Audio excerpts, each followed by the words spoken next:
কথা 너가 놔둔 시선 기준 살잘 나보다 보낸 셔퍼도 내 밥을 보내서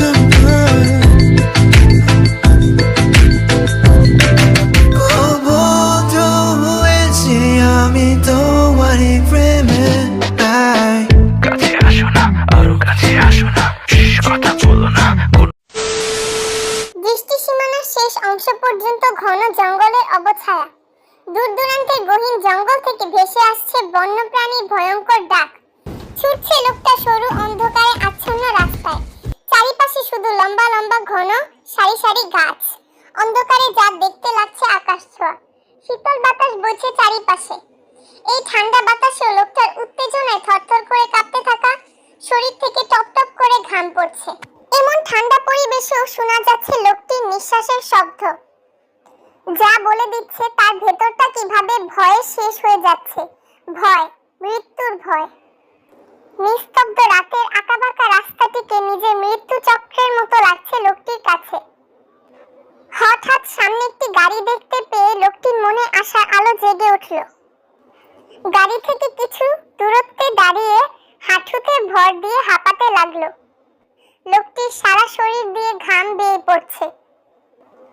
বুকের ভিতরে হৃদস্পন্দন কিছুটা স্বাভাবিক হতে থাকে। জঙ্গলের ভিতর থেকে সারি সারি কালো মার্সিডিজ আসে এবং লোকটিকে ব্লক করে ফেলে। মুহূর্তে বদলে যায় জায়গাটির দৃশ্য। ইঞ্জিনের কর্কশ শব্দে দু হাতে কান চেপে ধরে লোকটা। অপ্রত্যাশিতভাবে লোকটির হাত পা সজোরে কাঁপতে থাকে। সামনের গাড়িটির দিকে তাকিয়ে লোকটি ভয়ে শুকনো ঢোক গিলতে লাগলো। নির্জন রাতে, তখন হয়তো রাতজাগা পাখিরাও চোখ বুজে নিয়েছে। জঙ্গলে শুধু শোনা যাচ্ছে লোকটির নিঃশ্বাসের শব্দ। একটা পাতা নড়ার শব্দও হচ্ছে না। বাতাসও যেন মেপে মেপে বইছে। হঠাৎই সামনে থাকা গাড়িটির হেডলাইট জ্বলে উঠল। দেখা গেল গাড়ির সামনে ফোল্ডিং লন চেয়ারে বসে থাকা একজন পুরুষকে, যার পা থেকে মাথা পর্যন্ত কালোতে আবৃত। দু হাত মুষ্টিবদ্ধ করে স্থির দৃষ্টি নিক্ষেপ করে রেখেছে মাটিতে। ফলস্বরূপ লম্বা চুলগুলো নিচের দিকে ঝুঁকে রয়েছে। ঘাড় থেকে চুল সরে যাওয়ায় স্পষ্ট ফুটে উঠেছে কানের নিচে একটি ট্যাটু। দু কানে তিনটি তিনটি মোট 6টি ফুটো করা, এবং তার হাতে রয়েছে অসংখ্য ট্যাটু, তার সাথে একটি ড্রাগনের ট্যাটু। স্তব্ধ পরিবেশ হঠাৎ কারো হাসিতে কেঁপে উঠল।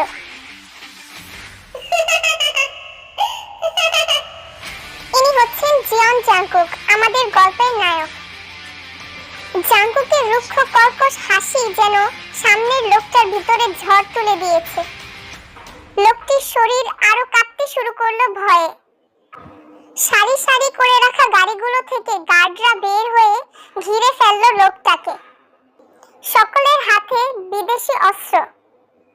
সামনের গাড়ি থেকে দুজন পুরুষ এসে দাঁড়ায় ফোল্ডিং লন চেয়ারের দুপাশে। এরা হচ্ছে জিয়ন জাংকুকের বিশ্বস্ত লোক। ইনি হচ্ছেন ইউনো আর ইনি হচ্ছেন সুগা। ইউনো একজন ইটালিয়ান নাগরিক। 6 ফিট 1 ইঞ্চির ইউনো বর্তমান যুগের মেয়েদের ক্রাশ কনফেশনে অলওয়েজ টপে থাকে। বলিষ্ঠ দেহের সাথে দেখতেও খুবই আকর্ষণীয় ও ফিটফাট। দেখতে সুন্দর ও আকর্ষণীয় হলেও জড়িয়ে আছে অন্যায়ের সাথে আষ্টে পৃষ্ঠে।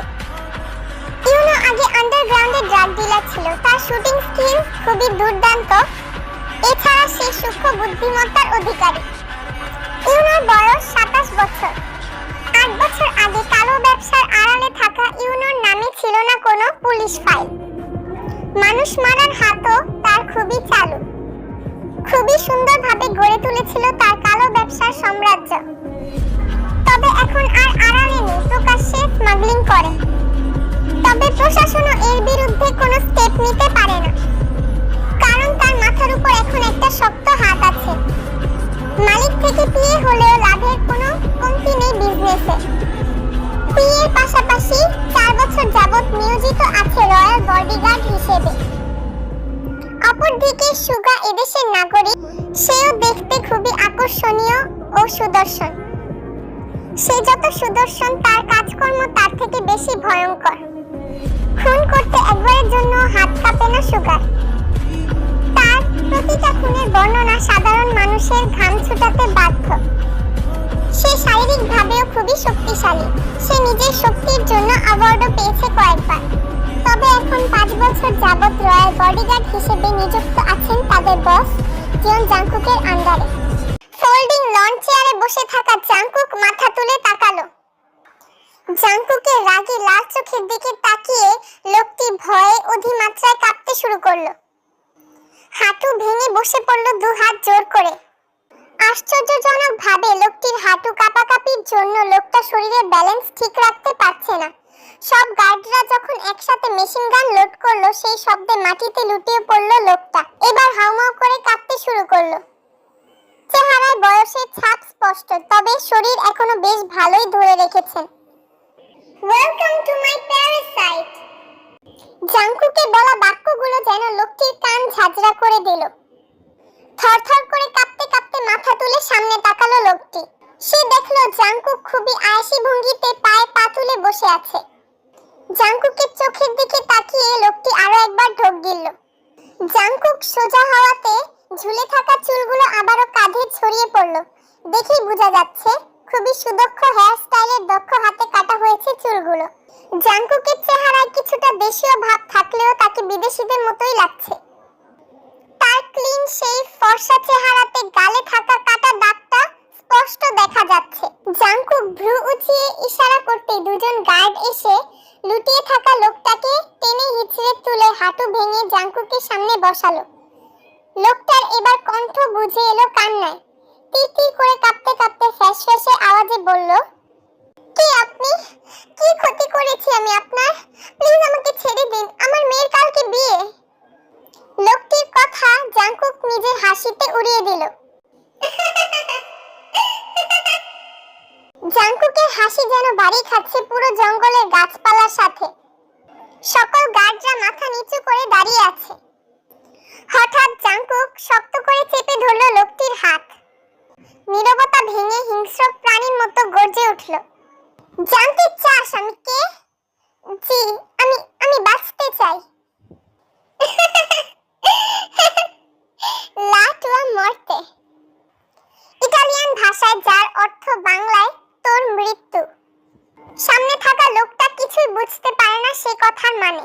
ইউনো জাংকুকের হাতে একটি কাচের শিশি ধরিয়ে দেয়। শিশি খুলতেই তার থেকে গরম ধোঁয়ার মতো গ্যাস বের হতে থাকে। জাংকুক নিজের ঠোঁটের কোণে হাসি রেখে সেই বিষাক্ত অ্যাসিড ঢেলে দিল লোকটির হাতে। সকল গার্ডরা নিজেদের কান চেপে ধরে লোকটির আর্তনাদের শব্দে। পুরো জঙ্গল কেঁপে উঠল সেই শব্দে। ঘুমন্ত পাখিরাও যেন সেই চিৎকারে কেঁপে ওঠে এবং ছুটতে লাগে দূর দূরান্তে। শুধু স্বাভাবিক সেই 3 জন মানুষ। লোকটা ছুটার জন্য ছটফট করতে থাকে। হোয়াট দ্য ফাক, ও এমন করছে কেন? জাংকুক রেগে যাচ্ছে এটা দেখে সুগা লোকটির কাছে গিয়ে তার মুখ চেপে ধরল। সাথে সাথে ইউনো লোকটির বুকে কয়েকটা গুলি বসিয়ে দিল পরপর। লোকটির সাথে সাথে মাটিতে লুটিয়ে পড়ল। শক্তিশালী অ্যাসিড ঢালার কারণে লোকটির হাত থেকে মাংস খুলে খুলে মাটির সাথে মিশে যাচ্ছে, আর সে নিজেও নিস্তেজ হয়ে পড়েছে। জাংকুক ইশারা দিতেই সুগা লোকটির শরীর থেকে তার মাথা আলাদা করে ফেলে নিজের শরীরের সর্বশক্তি দিয়ে। লোকটির গলা দিয়ে গড়গড় করে রক্ত বের হতে থাকে। ছটফটানোর সুযোগও পেল না লোকটি। সুগার ফর্সা মুখ রক্তে ঢাকা পড়ে গেল। ইউনোর হাত থেকে টিস্যু নিয়ে মুখ মুছে নিল সুগা। খুব সুন্দরভাবে লাশটা প্যাকেট করে পাঠিয়ে দেওয়া হোক। হ্যাঁ ঠিক আছে, তাই হবে। বস, সকাল 6টার ফ্লাইট আছে, বাকি কাজগুলো এখানকার লোকেরা সামলে নেবে। ইতিমধ্যে গার্ডরা লাশটিকে অন্য গাড়িতে তুলে নিয়েছে। সুগা এসে গাড়ির হ্যান্ডেল টান দিয়ে ডোর ওপেন করে দেয়। সাথে সাথে জাংকুক আয়েশি ভঙ্গিতে গাড়িতে বসে পড়ে। ইউনো ড্রাইভিং সিটে বসেছে, তার পাশে জাংকুক এবং সুগা পিছনের সিটে বসেছে। সুগা এখনো টিস্যু দিয়ে নিজের হাত মুখ মুছছে। নিজের হাতে সব কয়টাকে শেষ করে যাব এবার। আর কিছু বলতে হয়নি। ইউনো গাড়ি স্টার্ট দিল এবং রওনা হলো লোকালয়ের উদ্দেশ্যে। সকাল হলেও আলোর ছিটে ফোঁটাও দেখা যাচ্ছে না চারিপাশে। মুষলধারে বৃষ্টি পড়ছে। আকাশ যেন আজ একদম ভেঙে পড়েছে। একটানা 3 ঘন্টা যাবৎ বৃষ্টি পড়ছে। এখনো থামার কোনো সম্ভাবনা লক্ষ্য করা যাচ্ছে না।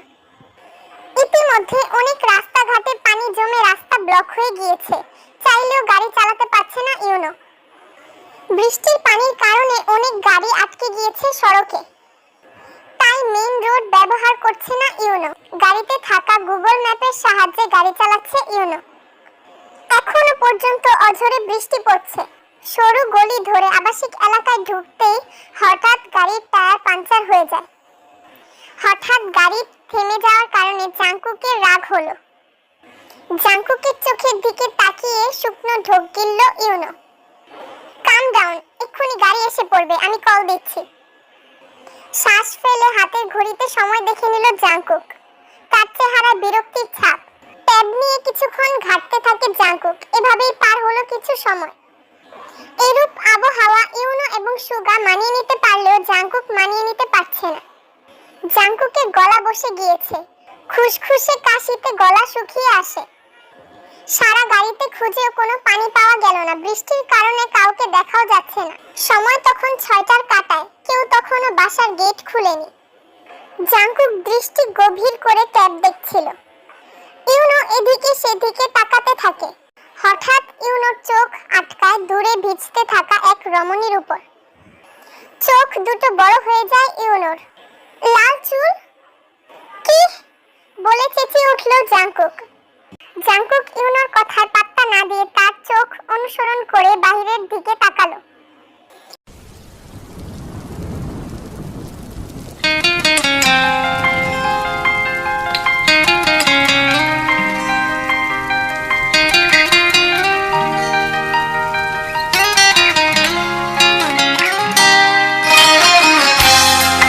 ওয়াও, বাংলাদেশি মেয়েদেরও চুল লাল হয়, আর এই দেশের মেয়েরা এত সুন্দর হয়।